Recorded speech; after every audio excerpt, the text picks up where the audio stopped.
also move forward with the latest developments incoming at this point of time. US forces have attacked 3 Iranian nuclear and military sites, further upping the stakes in the Israel-Iran war. Meanwhile, viewers, let's take a closer look at the sites US President Donald Trump has said that the US struck and their importance to Iran's nuclear program.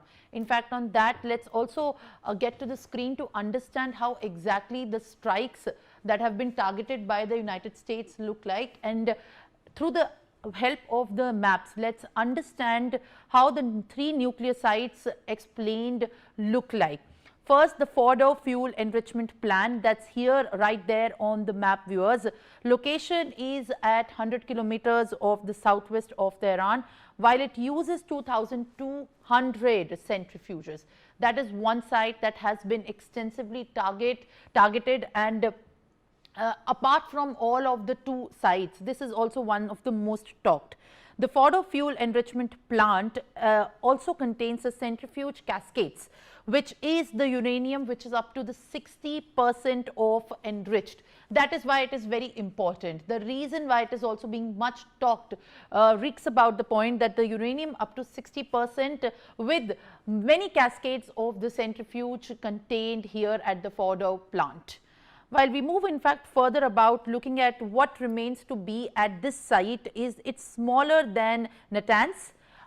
In fact, if we look at it demographically, it's smaller than Natanz, and it's constructed as early as in the year 2007. So, it's not that old, it's relatively newer and smaller in size if we talk about Natanz. Now, it is the facility which is built in the secret, buried around 80 to 90 kilometers.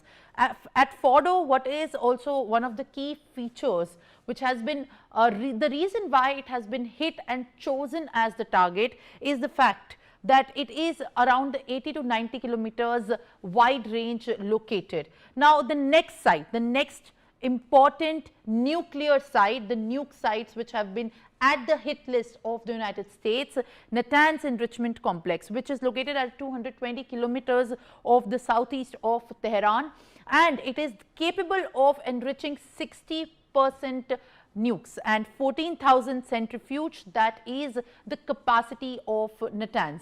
While we move forward with how Natanz, see, this is the map, viewers, of the satellite images which show you exactly giving out the kind of depiction for this very Natanz enrichment complex. It comprises of main fuel enrichment and the pilot fuel enrichment plant, 2 very big in fact parts of it which the enrichment plant comprises of. And third one, which is the also one of the very crucial nuke sites that have been at the target of the United States, is the Isfahan Nuclear Technology Center, which is the third smaller research reactors, the uranium conversions and the fuel fabrication plants, labs, waste facilities that comprise to be the large components present here at this technology center. Isfahan Nuclear Technology Center was established in the year 1984, one of the most oldest ones here with the Chinese support, and that is what in fact has also become the point of consideration while taking these nuclear sites as the hit list. The 350 kilometer southeast Tehran is how geographically it is located. It is also in fact a little farther from Natanz. When we speak about the locations in Tehran itself, it is 350 kilometers in the southeast of Tehran.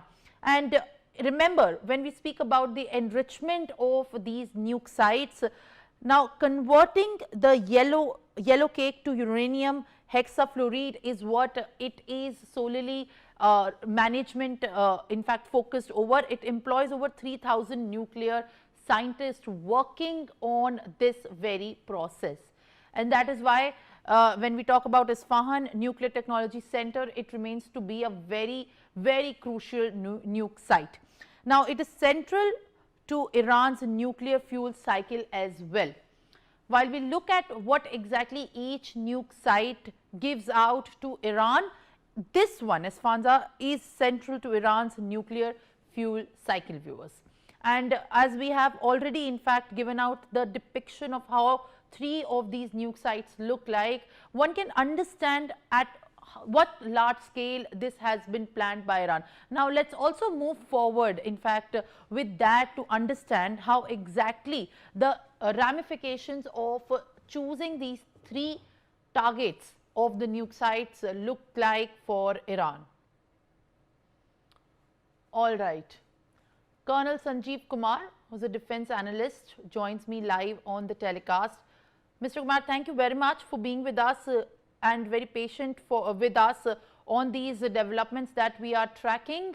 And as threats have come in from the United States after bombing Iran, we are also looking at major developments emerging from all the sectors, while it's Houthis or in fact Israel's response that has been tracked at this point of time. What remains to be at the center of the Middle East conflict is how Iran continues to take these threats forward. Your first comments.